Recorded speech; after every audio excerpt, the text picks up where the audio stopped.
Héctor Salgado estuvo clínicamente muerto por 6 minutos, y lo que Jesús le reveló sobre pastores famosos dejó a toda su iglesia en silencio. Lo que vio del otro lado va a incomodar a muchos líderes religiosos hoy. Guadalajara, México, 2019. Un año antes de que el mundo se detuviera por la pandemia, la vida de Héctor Salgado transcurría entre acordes de guitarra, hojas de balance financiero y reuniones ministeriales que se extendían hasta la madrugada. A sus 50 años, Héctor no era el pastor principal, pero todos en la iglesia Comunidad de Fe sabían que sin él, la maquinaria no funcionaría. Era el líder del Lubor que hacía llorar a las multitudes cada domingo, y el administrador que mantenía las cuentas en orden cuando los pastores preferían enfocarse en la unción y dejar los números para después. La iglesia estaba ubicada en la colonia Chapalita, una zona de clase media donde las camionetas pick-up compartían espacio con los tacos al pastor de Don Ramiro en la esquina. El edificio, que alguna vez fue una bodega de muebles, ahora lucía una fachada moderna con letras luminosas que decían «Bienvenido a casa», en inglés y español. Cada domingo, más de 800 personas llenaban el auditorio principal, levantando las manos mientras Héctor dirigía canciones de Hillsong y Marcos Witt, su voz ronca pero firme, resonando por los amplificadores que él mismo había ayudado a comprar con una campaña de ofrendas 3 años atrás. Héctor vivía en una casa modesta en Zapopan con su esposa Lorena y sus 2 hijos, Daniel de 23 años y Sofía de 19. Lorena trabajaba como maestra en una escuela primaria pública, despertándose a las 5:30 de la mañana para preparar el desayuno antes de que Héctor saliera rumbo a la iglesia o a alguna reunión ministerial. Era una familia que, vista desde afuera, reflejaba estabilidad y bendición. Asistían a todos los servicios, participaban en células de oración, y cuando había conferencias especiales con apóstoles invitados de Estados Unidos, Héctor era quien coordinaba la logística, desde el transporte hasta las reservaciones de hotel en el Holiday Inn Express de la avenida López Mateos. Pero había algo que nadie veía, algo que Héctor guardaba en el fondo de su pecho como un peso que crecía cada mes, cada año, cada conferencia.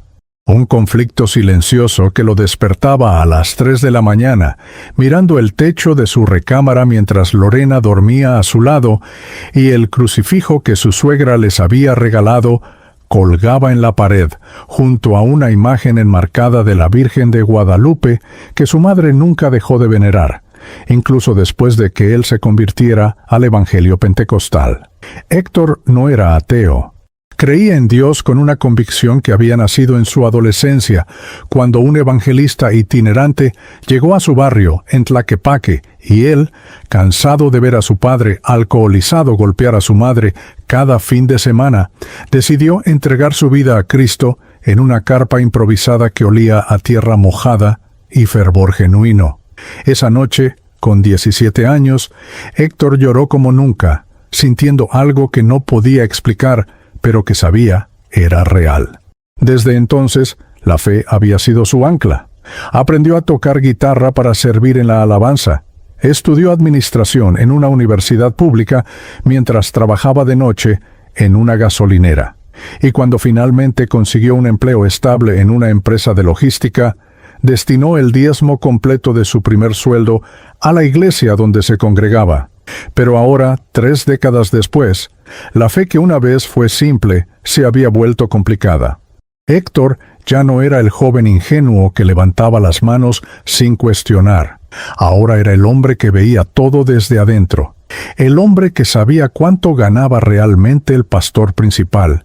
El hombre que escuchaba las conversaciones en los pasillos después de los servicios, cuando las cámaras ya estaban apagadas y los reflectores guardados. El hombre que administraba las ofrendas y sabía exactamente cuánto se destinaba a los pobres y cuánto se destinaba a la camioneta Suburban negra del pastor Javier Mendoza. Pastor Javier, un hombre carismático de 42 años, cabello engominado hacia atrás, trajes italianos y una sonrisa que podía desarmar a cualquier crítico. Predicaba con poder, citaba la Biblia de memoria y tenía un don genuino para hacer que la gente sintiera la presencia de Dios. Héctor lo había visto orar por enfermos, que después testificaban haber sido sanados. Lo había visto llorar en el púlpito hablando del amor de Cristo, pero también lo había visto manipular emocionalmente a viudas ancianas para que dieran su última ofrenda, prometiéndoles que Dios les devolvería el doble. Lo había visto despedir a un líder de jóvenes que se atrevió a cuestionar por qué la iglesia no ayudaba más a las familias necesitadas de la colonia El Bethel, donde muchos miembros vivían en casas de lámina y piso de tierra. Héctor recordaba una noche específica, 6 meses antes de su muerte, cuando tuvo que quedarse hasta tarde en la oficina administrativa revisando los libros contables. Pastor Javier entró con un vaso de whisky en la mano, algo que Héctor nunca había visto, y le dijo con una risa cansada: «Hermano Héctor, usted sabe cómo es esto. La gente necesita ver prosperidad para creer en prosperidad. Si yo ando en un carro viejo, ¿cómo van a creer que Dios bendice?».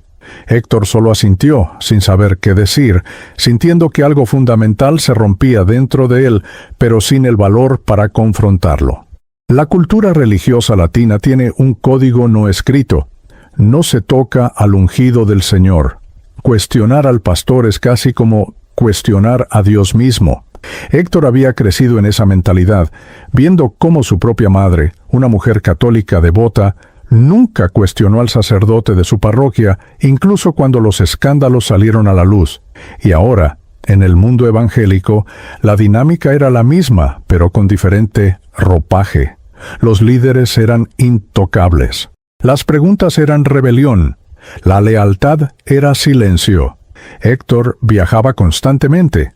Conferencias en Monterrey, retiros en Puerto Vallarta, congresos de adoración en Los Ángeles, donde compartía escenario con otros músicos cristianos de renombre. Conocía el circuito. Sabía cómo funcionaba. Los pastores invitados que cobraban $5,000 por una predicación de 40 minutos. Los profetas autoproclamados que vendían aceite ungido y pañuelos de oración en la mesa del fondo. Las alianzas estratégicas entre mega iglesias que se promocionaban mutuamente mientras competían por las mismas ovejas y los mismos diezmos. Y sin embargo, Héctor seguía tocando la guitarra cada domingo. Seguía dirigiendo las alabanzas. Seguía levantando las manos y cantando «Aquí estoy yo, para adorarte», mientras por dentro se preguntaba si Dios realmente estaba en medio de todo ese ruido, de toda esa producción, de todo ese teatro espiritual que a veces parecía más un show de Las Vegas que un encuentro genuino con lo divino. Su esposa Lorena lo notaba. «Estás diferente, mi amor», le decía mientras preparaba los frijoles refritos en la cocina, el olor del comino llenando la casa. «Ya no hablas de la iglesia como antes». Héctor solo sonreía, besaba su frente y cambiaba de tema. ¿Cómo explicarle que estaba atrapado? ¿Cómo decirle que si renunciaba, perderían no solo su posición, sino también su comunidad entera? En la cultura latina, la iglesia no es solo un lugar de adoración, es la red social completa. Son los compadres, las comadres, los que te ayudan cuando no hay dinero para la renta, los que llevan tamales cuando hay un funeral. Salir de la iglesia es salir de la tribu. Entonces llegó marzo de 2020.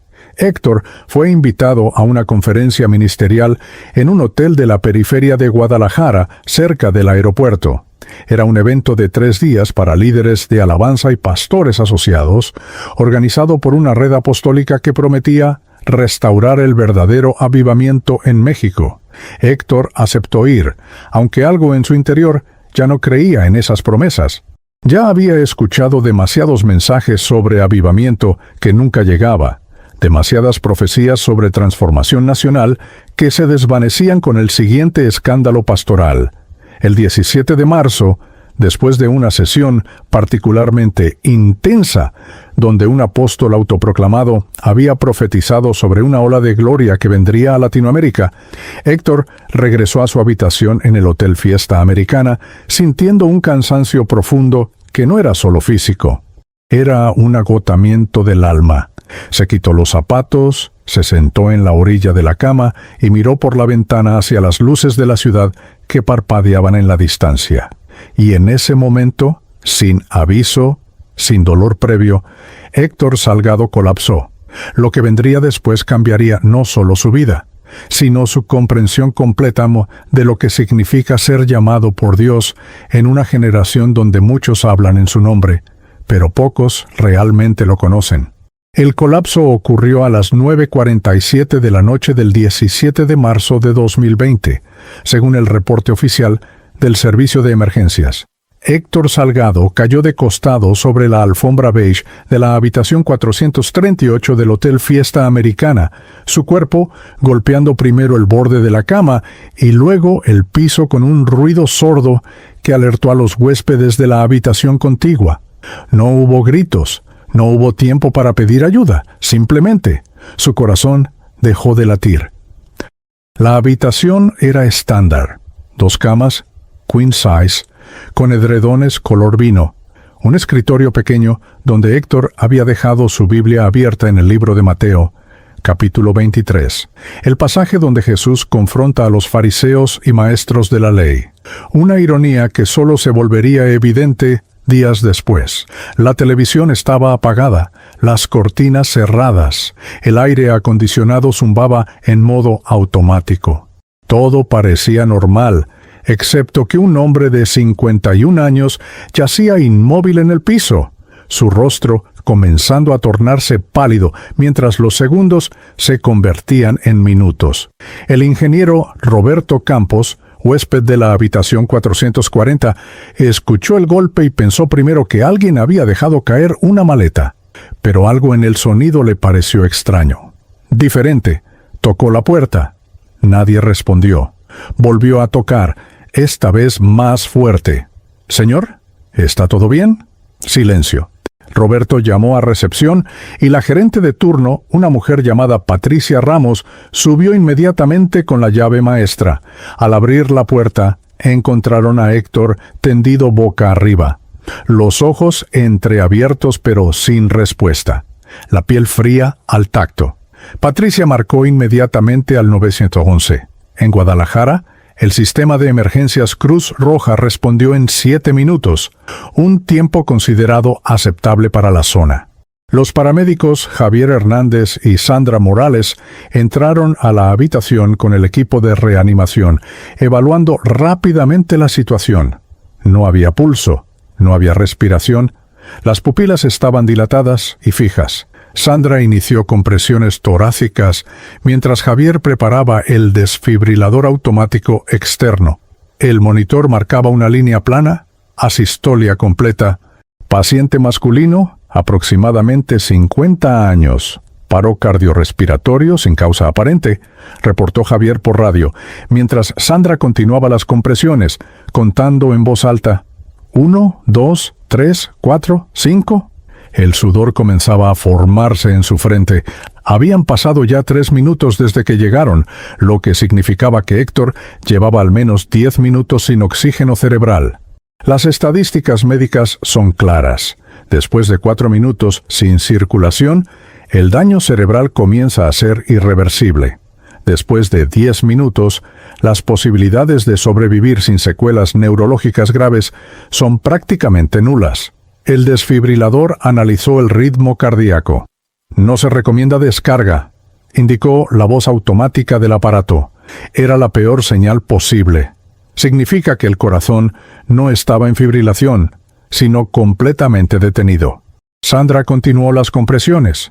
Javier administró una ampolla de epinefrina directamente en la vena, que logró canalizar en el brazo derecho de Héctor. 30 segundos después, otra ronda de análisis. La línea seguía plana. «Prepara para traslado», ordenó Javier. No podían seguir perdiendo tiempo. Necesitaban llevarlo al hospital. En ese momento, según los registros oficiales, Héctor Salgado llevaba 6 minutos con muerte clínica certificada, sin pulso, sin respiración, sin actividad cardíaca detectable. Los paramédicos lo colocaron en la camilla. Sandra bombeando manualmente aire a sus pulmones con la bolsa de resucitación mientras bajaban por el elevador del hotel. Los huéspedes se apartaban, algunos persignándose, otros grabando con sus celulares. La ambulancia arrancó con sirenas encendidas hacia el Hospital Civil de Guadalajara. Fray Antonio Alcalde, ubicado a 15 minutos del hotel. Durante el trayecto, Javier continuó las compresiones torácicas, sus brazos comenzando a temblar por el esfuerzo. «Vamos, señor, quédese con nosotros», repetía, aunque sabía que las probabilidades eran mínimas. Sandra monitoreaba constantemente buscando cualquier signo de actividad cardíaca. Nada. Fue en el minuto 5 de traslado, exactamente a las 10:02 de la noche según el reporte médico, cuando el monitor emitió un pitido diferente. Una línea irregular apareció en la pantalla. «¡Tengo ritmo!», gritó Sandra. El corazón de Héctor había comenzado a latir nuevamente, débil pero presente. Javier detuvo las compresiones, observando el monitor con incredulidad. El ritmo se estabilizaba, lento pero constante. 60 latidos por minuto, luego 65. El cuerpo de Héctor había decidido regresar. Llegaron al Hospital Civil a las 10:09 de la noche. El equipo de urgencias ya estaba preparado. El doctor Enrique Salazar, cardiólogo de guardia con 23 años de experiencia, recibió al paciente y revisó los signos vitales. Héctor respiraba por sí mismo. Su corazón latía de forma regular, pero permanecía inconsciente. Lo trasladaron inmediatamente a la unidad de cuidados intensivos. Los análisis de sangre mostraron niveles elevados de enzimas cardíacas, indicando que había sufrido un evento coronario significativo, probablemente un espasmo arterial severo que desencadenó el paro. Durante las siguientes 4 horas, Héctor permaneció en coma inducido mientras los médicos estabilizaban su condición. Le realizaron un electrocardiograma, una tomografía cerebral para descartar daño neurológico y un ecocardiograma para evaluar la función del corazón. Los resultados fueron desconcertantes. No había daño cerebral detectable, no había infartos previos, no había explicación clara para un paro cardíaco tan súbito y prolongado en un hombre sin historial cardíaco previo. Pero lo que nadie sabía aún era lo que Héctor después afirmaría haber experimentado durante esos 6 minutos. Según su testimonio posterior, verificado bajo múltiples entrevistas médicas y psicológicas, Héctor tuvo plena conciencia durante todo el evento. Primero, relata haber observado su propio cuerpo desde una perspectiva elevada, flotando cerca del techo de la habitación del hotel. Vio a Roberto Campos tocar la puerta. Vio a Patricia Ramos entrar con la llave maestra, su rostro demudado al encontrarlo en el piso. Vio a los paramédicos llegar. Escuchó cada palabra que dijeron, cada instrucción médica, cada conteo de las compresiones. Sandra dijo, paciente masculino, sin pulso, iniciando RCP. Poichiquesa. Héctor repetiría después con precisión exacta un detalle que los paramédicos confirmaron estar en el reporte oficial, pero que ellos nunca compartieron públicamente. Javier administró epinefrina en mi brazo derecho y dijo, «Vamos, señor, quédese con nosotros», 3 veces durante el traslado. Los registros médicos confirmaron cada detalle. No había forma lógica de que Héctor, clínicamente muerto y sin actividad cerebral, pudiera recordar conversaciones técnicas que ocurrieron mientras estaba inconsciente. Los escépticos argumentarían después que era posible que Héctor hubiera escuchado fragmentos mientras entraba y salía de la inconsciencia, que su cerebro hubiera reconstruido memorias a partir de información sensorial residual. Pero los médicos que lo atendieron, incluyendo al doctor Salazar, admitieron estar perplejos. Técnicamente, con 6 minutos de asistolia completa, no debería haber memoria consolidada de ningún tipo, explicó Salazar en una entrevista posterior para un programa de investigación médica. El hecho de que recuerde detalles específicos, conversaciones textuales y eventos secuenciales desafía lo que entendemos sobre la conciencia durante un paro cardíaco prolongado. Pero la parte más perturbadora del testimonio de Héctor No era lo que vio en la habitación del hotel o en la ambulancia. Era lo que afirma haber experimentado después. Según su relato, hubo un momento específico durante el trayecto en la ambulancia cuando su percepción cambió completamente. Ya no estaba observando su cuerpo desde arriba. Estaba en otro lugar. Un lugar que describe como más real que la realidad física, donde todo era absolutamente claro, sin confusión, sin dudas. Héctor insiste en que no fue una alucinación inducida por falta de oxígeno, ni un sueño provocado por el trauma cerebral. Rechaza completamente la interpretación de viaje astral, un concepto asociado con prácticas de nueva era o experiencias inducidas voluntariamente. Un viaje astral es algo que tú buscas, algo que tú controlas. Explicaría después. Lo que yo experimenté no fue buscado, no fue controlado, fue dirigido, fue intencional. Y no venía de mí, venía de Él. A las 2:34 de la madrugada del 18 de marzo, 16 horas después del colapso inicial, los párpados de Héctor comenzaron a moverse. Los monitores registraron un aumento en la actividad cerebral. El doctor Salazar, que había permanecido cerca monitoreando la evolución, se acercó a la cama. Héctor abrió los ojos lentamente, desorientado, la luz fluorescente del hospital lastimando su vista. Y entonces, sin previo aviso, comenzó a llorar. No un llanto silencioso, sino un sollozo profundo, desgarrador, que salía desde lo más hondo de su pecho. «Ellos no van a entrar», fueron sus primeras palabras, registradas en el expediente médico por la enfermera de turno, Rosa María Gutiérrez. Los pastores. «Ellos no van a entrar al reino». Repetía las frases entre sollozos, aferrándose a las sábanas del hospital como si intentara anclarse a algo sólido. El doctor Salazar intentó calmarlo, pensando que estaba experimentando confusión post-reanimación, un efecto común después de paros cardíacos prolongados. Pero Héctor no estaba confundido, estaba completamente lúcido y absolutamente destrozado por lo que afirmaba haber visto del otro lado. Lo que Héctor Salgado experimentó durante esos 6 minutos de muerte clínica no puede ser verificado por electrocardiogramas ni resonancias magnéticas. No hay forma científica de comprobar si realmente estuvo en presencia de lo divino o si su cerebro, privado de oxígeno, generó una alucinación elaborada como mecanismo de supervivencia. Pero para Héctor, lo que vivió fue tan real como el dolor en su pecho cuando despertó en el hospital, tan tangible como las lágrimas que mojaban su rostro mientras intentaba explicarle al doctor Salazar algo que él mismo apenas comenzaba a comprender. Según su testimonio, después de observar su cuerpo siendo reanimado en la ambulancia, hubo una transición que describe como instantánea, pero no abrupta. No fue como cerrar los ojos y abrirlos en otro lugar. Fue como si la realidad misma cambiara de frecuencia, como cuando ajustas el dial de un radio antiguo y de repente captas una señal completamente diferente, más clara, más nítida que cualquier cosa que hayas escuchado antes. Héctor dejó de estar flotando sobre la camilla y se encontró de pie, completamente consciente, en un espacio que no era oscuridad ni luz cegadora, sino algo intermedio, una claridad absoluta donde todo podía ser percibido sin esfuerzo. Y ahí estaba él. Héctor no necesitó que nadie le dijera quién era. No hubo presentaciones formales ni anuncios angelicales. Simplemente supo, con una certeza que trascendía cualquier duda, que estaba en presencia de Jesucristo.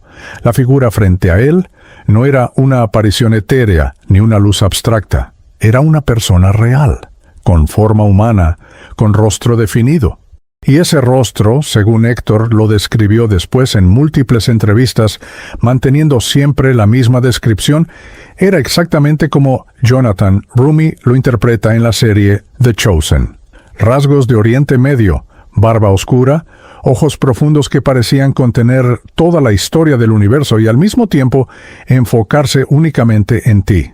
Pero lo que más impactó a Héctor no fue la apariencia física, fueron los ojos. Imagina, Explicaría después a un grupo pequeño de líderes cristianos que se atrevieron a escucharlo sin juzgarlo. Imagina que alguien te mira y en esa mirada ves todo lo que eres. Cada mentira que has dicho, cada momento de cobardía, cada vez que elegiste el silencio cuando debiste hablar. Pero al mismo tiempo, en esos mismos ojos, ves una misericordia tan grande que no te destruye, sino que te rompe de una forma que necesitaba ser roto. Era la mirada que Pedro debió haber visto cuando negó a Cristo 3 veces, y luego se encontró con él en la playa después de la resurrección. Era la mirada que Mateo debió haber sentido cuando Jesús se detuvo frente a su mesa de recaudación de impuestos y simplemente dijo, «Sígueme». Autoridad absoluta mezclada con amor incomprensible. Jesús no habló inmediatamente. No hubo palabras de bienvenida ni reproche inicial. Simplemente extendió su mano, y Héctor comprendió sin necesidad de explicación verbal que debía mirar. Lo que vino después fue lo que Héctor describe como escenas, aunque aclara que no eran como ver una película ni como tener visiones proféticas. Era más como ser testigo de realidades espirituales, de verdades eternas manifestándose en formas que su mente humana pudiera procesar.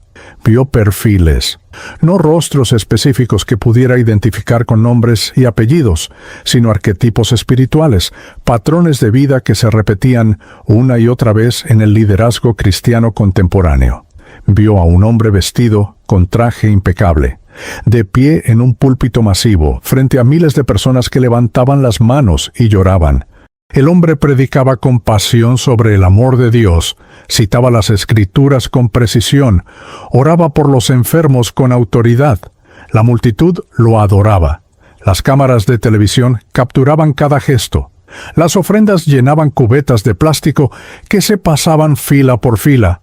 Pero cuando la escena retrocedía, cuando Héctor podía ver más allá del escenario, veía los bastidores. El mismo hombre contando billetes en su oficina privada, apartando cantidades específicas antes de que fueran registradas oficialmente, justificando mentalmente cada decisión con versículos sobre la prosperidad y la bendición de Dios sobre sus siervos. Vio a otro líder, más joven, con tatuajes en los brazos y estilo contemporáneo que atraía a multitudes de adolescentes y jóvenes adultos. Su mensaje era de gracia, de aceptación, de un Jesús cool que entendía la cultura moderna. Las redes sociales lo amaban. Sus libros se vendían por miles. Pero Héctor vio lo que nadie más veía. Las relaciones inapropiadas con jóvenes vulnerables, los mensajes privados que cruzaban límites, el abuso de poder disfrazado de mentoría espiritual. Y lo más devastador, el líder lo sabía, no era ignorancia, era elección consciente, era preferir la popularidad sobre la pureza, el aplauso sobre la integridad. Vio a pastores que habían comenzado bien, con llamados genuinos y corazones puros, pero que lentamente, año tras año, habían permitido que la máquina ministerial los transformara. Vio el momento exacto en que cada uno dejó de preguntar ¿qué quiere Dios? Y comenzó a preguntar ¿qué quiere la gente? Vio conferencias donde los mensajes eran diseñados para generar respuesta emocional y ofrendas generosas en lugar de provocar arrepentimiento genuino.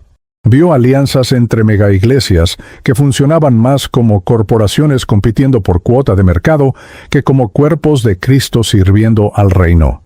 Y entonces Jesús habló. No fue una voz audible como las que Héctor había escuchado toda su vida. Fue una comunicación directa, de espíritu a espíritu, pero tan clara que Héctor pudo recordar después cada palabra con precisión exacta. Muchos me dirán en aquel día, Señor, Señor, no profetizamos en tu nombre, y en tu nombre echamos fuera demonios, y en tu nombre hicimos muchos milagros. Y entonces les declararé, nunca os conocí. Apartaos de mí, hacedores de maldad. Héctor reconoció las palabras. Eran de Mateo capítulo 7. Versículos 22 y 23.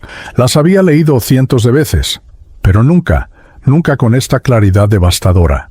Jesús continuó, y lo que dijo destruyó completamente la teología de conveniencia que Héctor había construido durante años para justificar su propio silencio. El problema no es que se equivocaron. Todos mis siervos se equivocan. Pedro me negó. Tomás dudó. Pablo persiguió a mi iglesia. Pero se arrepintieron. Cambiaron. Estos que ves no se equivocaron sin saberlo.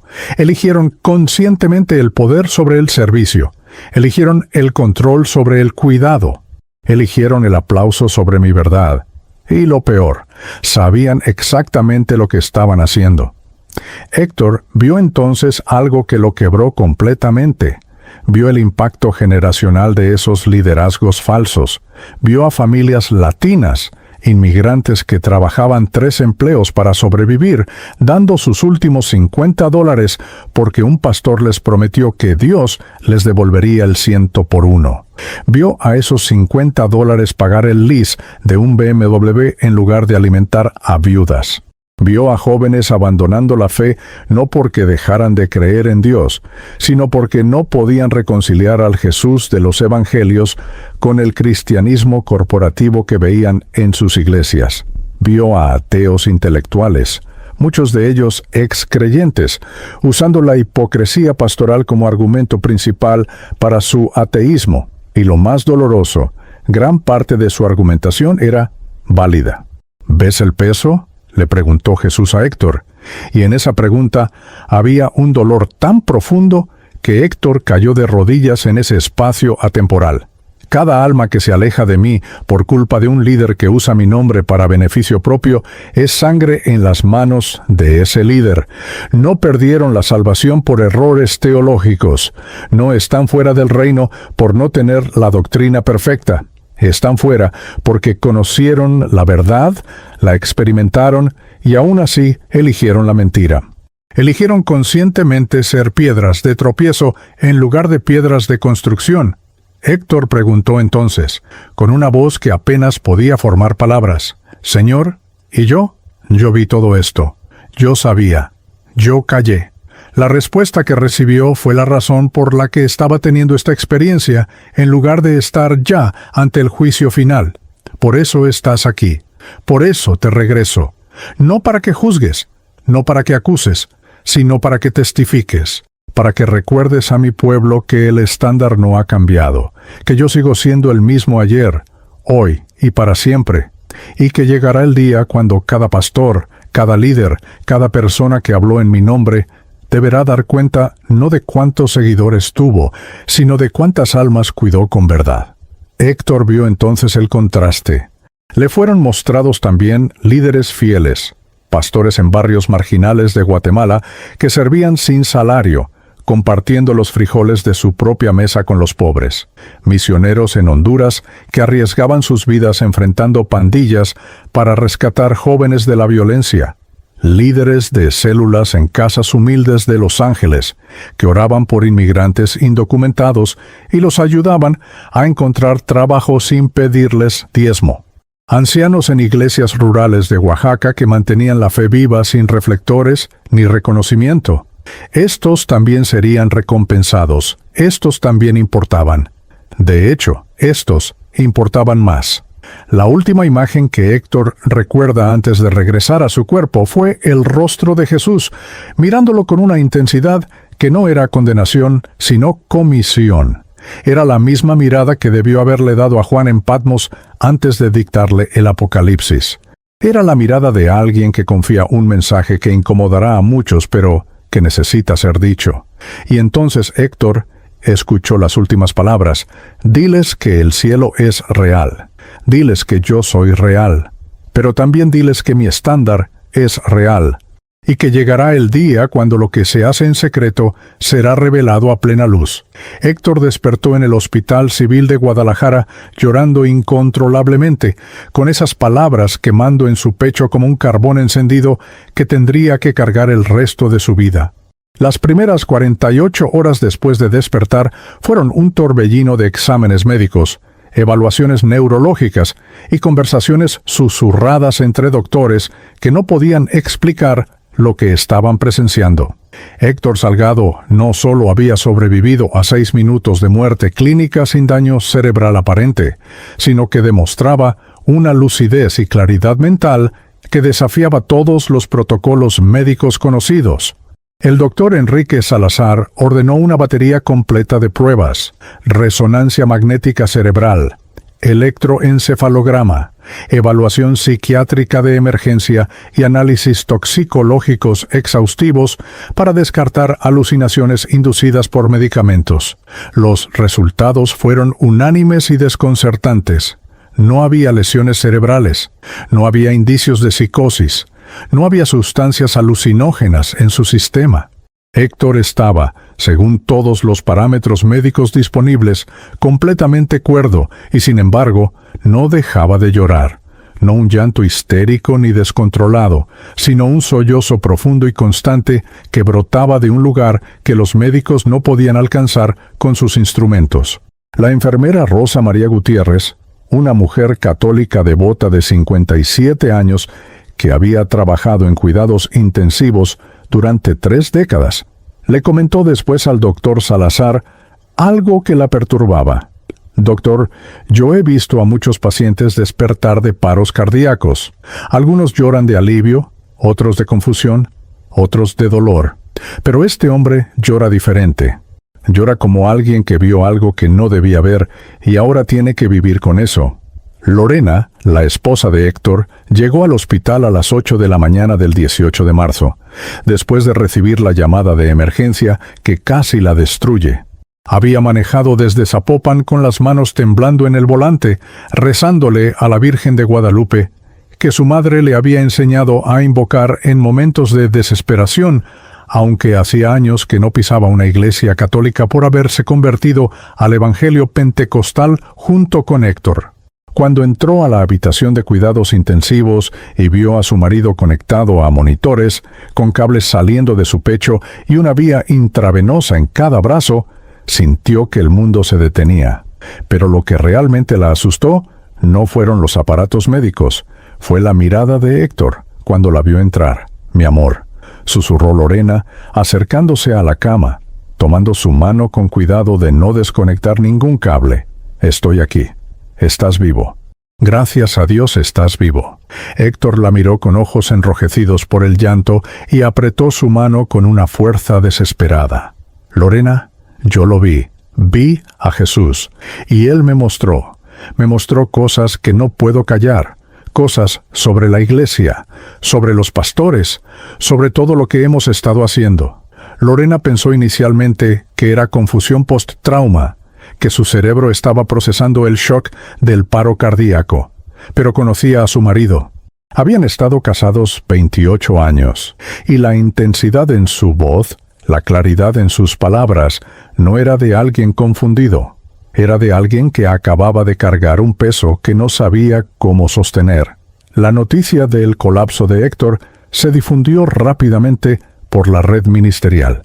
Para el mediodía del 18 de marzo, Pastor Javier Mendoza ya estaba en camino al hospital junto con otros 3 líderes de la Iglesia Comunidad de Fe.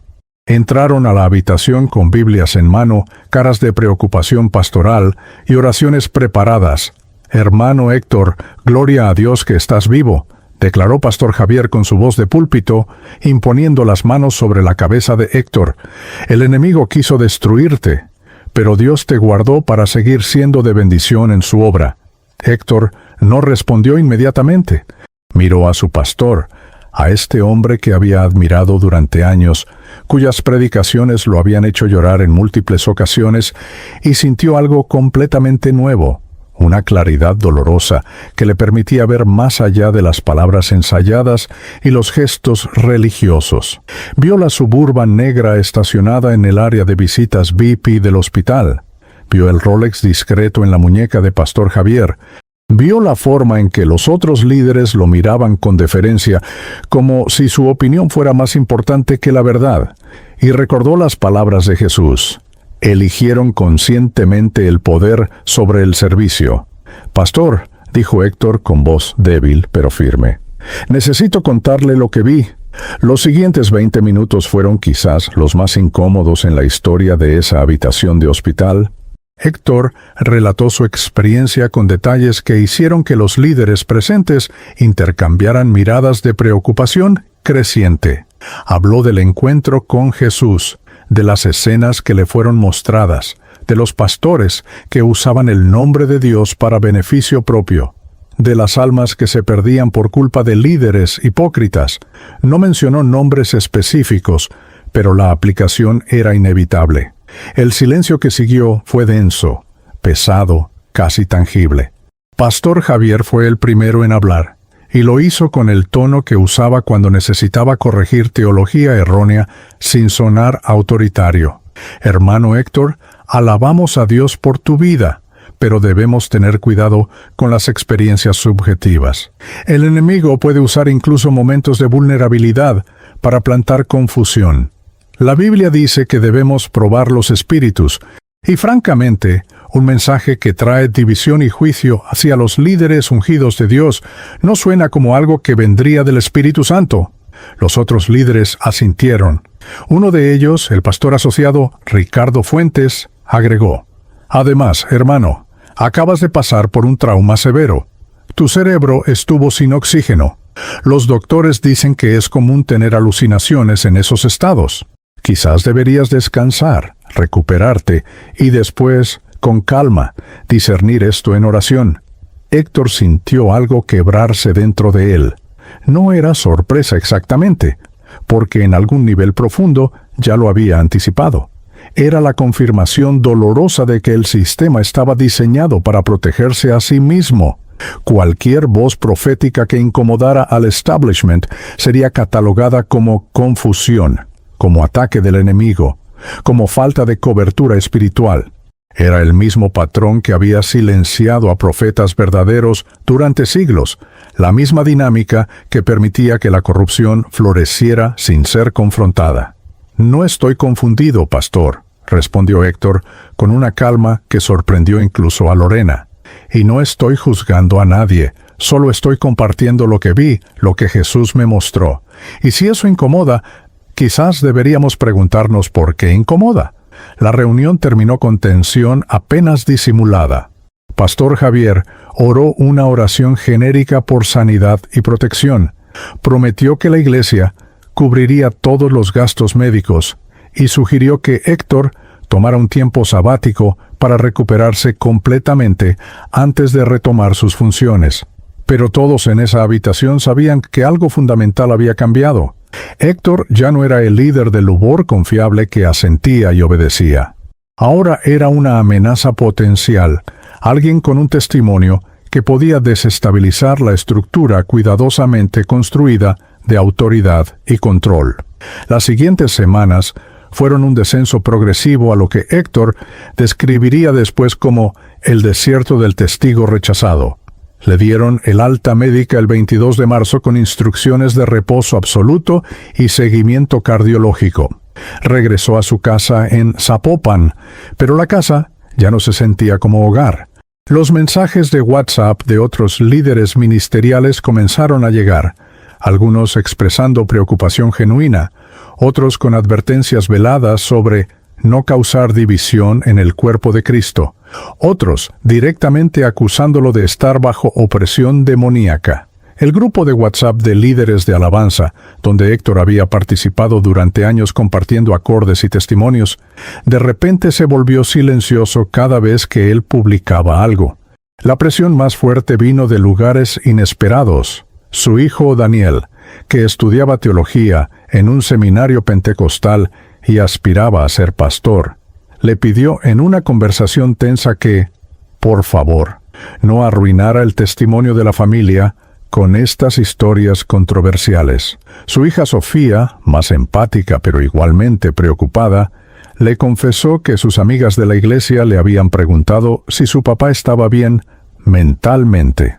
Incluso Lorena, su compañera de casi 3 décadas, comenzó a mostrar signos de agotamiento emocional. «Mi amor, yo creo que viste algo real», le dijo una noche mientras preparaban café en la cocina, el olor del pan dulce que había comprado en la panadería de doña Carmen llenando el aire. «Pero, ¿necesitas contarlo? ¿No puede ser algo entre tú y Dios?» Estamos perdiendo amigos. Estamos perdiendo nuestra comunidad. Daniel está considerando cambiar de seminario porque los profesores están haciendo preguntas sobre ti. ¿Vale la pena? Esa pregunta, ¿vale la pena?, se convirtió en el eje central del conflicto interno de Héctor durante los meses siguientes. Cada vez que consideraba guardar silencio, recordaba el rostro de Jesús y las palabras: «Diles que mi estándar es real». Cada vez que consideraba hablar públicamente, veía el costo acumulándose, relaciones rotas, reputación destruida, familia bajo presión. La cultura latina, especialmente la cultura cristiana latina, valora la lealtad por encima de casi todo. Confrontar públicamente a líderes religiosos no es visto como valentía profética, sino como traición. Es romper el código no escrito de los problemas de la familia. Se quedan en la familia, incluso cuando la familia es una institución religiosa que está lastimando a las ovejas que debería proteger. En mayo de 2020, 2 meses después de su experiencia, Héctor recibió una llamada de Pastor Javier. La conversación fue breve y al punto.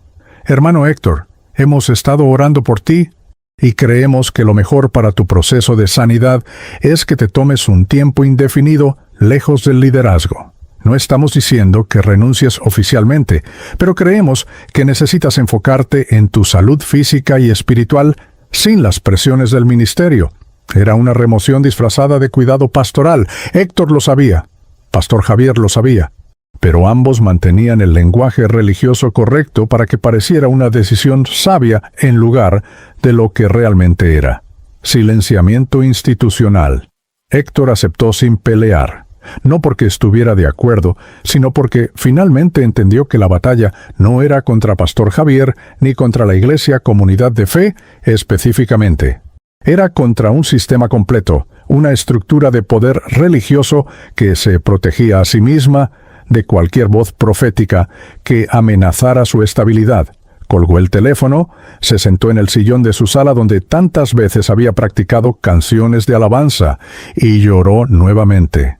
Pero esta vez no era el llanto devastador del hospital, era el llanto de alguien que finalmente acepta que obedecer a Dios puede costarte todo lo que construiste en su nombre. 6 meses después de su experiencia de muerte clínica, Héctor Salgado se encontró en un lugar que nunca imaginó estar, completamente fuera de los círculos ministeriales que habían definido su identidad durante 30 años, sin posición oficial en ninguna iglesia, sin plataforma, sin el respeto automático que viene con el título de líder. Era septiembre de 2020 y el mundo entero seguía lidiando con la pandemia de COVID-19 que había transformado radicalmente la forma en que las iglesias funcionaban. Los templos estaban cerrados o con capacidad limitada. Los servicios se transmitían por Zoom y Facebook Live. Y en medio de ese caos global, Héctor experimentaba su propio apocalipsis personal, la muerte de una versión de sí mismo y el nacimiento doloroso de algo completamente nuevo. Una noche, mientras Lorena dormía, y la casa estaba en silencio excepto por el zumbido del refrigerador viejo que necesitaban reemplazar desde hacía meses, Héctor encendió la televisión buscando algo que lo distrajera de sus pensamientos. Cambió canales sin propósito hasta que se detuvo en una escena que lo paralizó. Era un episodio de The Chosen, la serie sobre la vida de Jesús que había visto fragmentos antes, pero nunca con atención completa. En la pantalla, Jonathan Roumie, interpretando a Jesús, estaba sentado junto a Mateo, el recaudador de impuestos que acababa de dejarlo todo para seguirlo. Mateo preguntaba con ansiedad: ¿por qué yo? ¿Por qué me elegiste entre todos? Y Jesús respondía con esa sonrisa que mezclaba sabiduría y ternura: ¿de verdad necesitas preguntarlo? Héctor sintió algo quebrarse en su pecho. Esos ojos, esa mirada. Era exactamente la misma que había visto durante su experiencia de muerte clínica, la misma combinación de autoridad absoluta y misericordia incomprensible. Y por primera vez, desde que despertó en el hospital, Héctor no lloró de dolor sino de comprensión. Todo empezó a tener sentido de una forma que no podía articular completamente, pero que sabía en lo profundo de su ser. Así como Mateo tuvo que dejar la mesa de recaudación de impuestos donde era respetado y temido, donde tenía poder y seguridad financiera, Héctor había tenido que dejar el púlpito donde era admirado, donde tenía identidad y propósito aparente. Así como Pedro tuvo que abandonar las redes de pesca que representaban todo lo que conocía, Héctor había tenido que soltar las redes de conexiones ministeriales que lo habían sostenido durante décadas. La historia de los discípulos originales, que Héctor había escuchado y predicado cientos de veces, de repente se volvió urgentemente personal. Ellos también vivieron en una cultura religiosa profundamente corrupta. Los fariseos y saduceos del primer siglo no eran diferentes de los líderes que Jesús le había mostrado durante su experiencia cercana a la muerte. Eran hombres que conocían las Escrituras de memoria, pero habían perdido el corazón de Dios. Convertían la casa de oración en cueva de ladrones, ataban cargas pesadas sobre los hombros de la gente, mientras ellos no movían ni un dedo para ayudar. Devoraban las casas de las viudas mientras hacían largas oraciones para ser vistos. Cerraban el reino de los cielos delante de los hombres, sin entrar ellos, ni dejar entrar a los que querían hacerlo. Y en medio de ese sistema religioso corrupto, Jesús llamó a un grupo de personas comunes y corrientes, pescadores, recaudadores de impuestos, celotes, mujeres con pasados oscuros. No eligió a los líderes religiosos establecidos. No buscó a los que tenían credenciales teológicas impecables. Eligió a los que estaban dispuestos a ver la verdad, a confrontar el sistema, a pagar el precio de seguirlo incluso cuando eso significara ser expulsados de las sinagogas, perseguidos por las autoridades religiosas y eventualmente martirizados por su testimonio. Héctor comenzó a ver su experiencia no como una tragedia, sino como un llamado. No era diferente del llamado que recibió Pedro cuando Jesús le dijo después de la resurrección: «Apacienta mis ovejas». Pedro había negado a Cristo 3 veces. Había fallado en el momento más crítico. Y sin embargo, Jesús lo restauró no para que regresara a pescar peces, sino para que cuidara personas. Lo mismo estaba sucediendo con Héctor. Había fallado durante años al guardar silencio ante la corrupción que veía. Había elegido posición sobre verdad, comodidad sobre convicción. Pero Jesús no lo había descartado. Lo había llamado a algo más alto, más costoso, más real. En octubre de 2020, Héctor tomó una decisión que sorprendió a todos los que lo conocían. Comenzó a compartir su testimonio públicamente, no en plataformas grandes ni en conferencias ministeriales que lo habían rechazado, sino en lugares pequeños y humildes. Visitó iglesias en colonias marginales de Guadalajara, donde los pastores servían sin salario y compartían sus propios frijoles con los pobres. Habló en casas de oración en Los Ángeles, donde inmigrantes indocumentados se reunían a llorar ante Dios por sus familias separadas. Compartió su historia en grupos pequeños de jóvenes desilusionados que habían abandonado la fe no porque dejaran de creer en Dios, sino porque no podían reconciliar al Jesús de los Evangelios con el cristianismo corporativo que veían en las megaiglesias. Y algo extraordinario comenzó a suceder. Las personas no lo rechazaban, lo abrazaban, lloraban con él. Compartían sus propias historias de dolor causado por líderes religiosos hipócritas. Ateos que habían dejado la fe precisamente por la corrupción pastoral se acercaban después de escucharlo y decían: si el cristianismo fuera lo que tú describes, si Jesús realmente es como dices que lo viste, quizás valdría la pena reconsiderarlo. Jóvenes latinos atrapados entre la fe cultural heredada de sus padres y el escepticismo intelectual del mundo moderno encontraban en el testimonio de Héctor un puente que les permitía regresar a Cristo sin tener que regresar al sistema religioso que los había lastimado.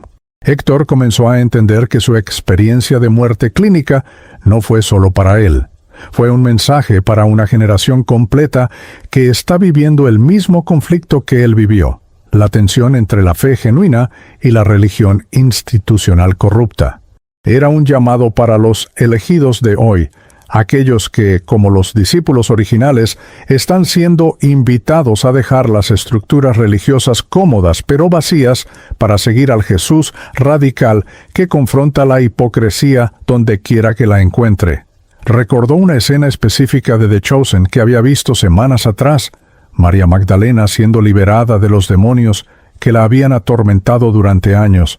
La forma en que Jesús simplemente habló su nombre y todo el tormento se detuvo. La forma en que ella lo miró después, con una mezcla de terror y adoración, sabiendo que su vida nunca volvería a ser la misma. Héctor se identificaba completamente.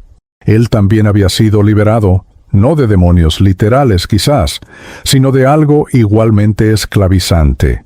La necesidad de aprobación religiosa, el miedo a perder posición, la esclavitud a un sistema que confundía lealtad institucional con fidelidad a Dios. En una conversación particularmente significativa con su hijo Daniel en diciembre de 2020, Héctor finalmente pudo articular lo que había estado procesando durante meses.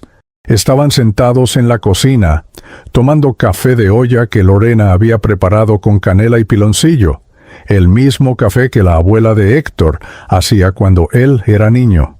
«Hijo», le dijo con voz calmada pero firme, «sé que esto ha sido difícil para ti. Sé que tus profesores en el seminario tienen preguntas. Sé que tus amigos piensan que tu papá se volvió loco o se apartó. Pero necesito que entiendas algo. Yo no me aparté de Jesús. Me aparté de un sistema que usaba su nombre, pero no reflejaba su corazón. Y si tú vas a ser pastor algún día, necesitas decidir desde ahora qué vas a elegir cuando enfrentes esa tensión, porque te prometo que la enfrentarás». Daniel guardó silencio por un largo momento, mirando su taza de café. Finalmente levantó la vista con lágrimas en los ojos. «Papá, yo vi lo que pasó en la iglesia, vi cómo te trataron. Vi cómo Pastor Javier tiene 2 casas mientras hay familias en la congregación que no pueden pagar la renta. Vi cómo echaron a la hermana Guadalupe porque cuestionó por qué el pastor viaja en primera clase mientras las misiones apenas reciben apoyo. Yo lo vi todo. Y me asusta pensar que si me convierto en pastor, podría terminar siendo uno de ellos». Fue un momento de quiebre generacional. El hijo reconociendo que el padre no estaba equivocado, sino siendo valiente de una forma que él todavía estaba aprendiendo a hacer. La pregunta que Jesús le había hecho a Héctor durante su experiencia de muerte clínica resonaba ahora con toda su fuerza. Si el cielo es real, ¿qué espera él realmente de aquellos que hablan en su nombre? La respuesta se había vuelto cristalina durante estos meses de desierto y transformación. Dios no espera ministerios perfectos. No espera líderes que nunca se equivoquen, pero sí espera algo no negociable: integridad. ¿Verdad? Disposición a confrontar la corrupción incluso cuando eso cueste todo. Disposición a ser como los profetas del Antiguo Testamento que fueron rechazados por sus propias comunidades por atreverse a decir la verdad.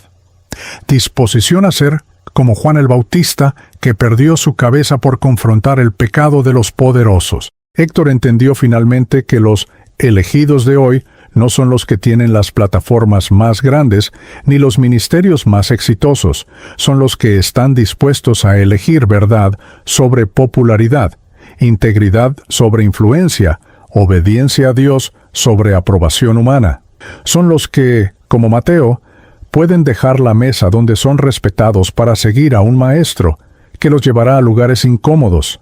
Son los que, como Pedro, pueden soltar las redes de seguridad para caminar sobre aguas turbulentas, confiando únicamente en la palabra de Cristo. Son los que, como María Magdalena, pueden soportar ser incomprendidos y juzgados porque conocieron personalmente al que transforma vidas y nada más importa después de eso. El testimonio de Héctor terminaba siempre con la misma invitación, las mismas palabras que Jesús le había dado durante su experiencia. El cielo es real. Jesús es real, y su estándar también es real. Llegará el día cuando lo que se hace en secreto será revelado. Cuando cada líder, cada pastor, cada persona que habló en su nombre deberá dar cuenta. no de cuántos seguidores tuvo, sino de cuántas almas cuidó con verdad.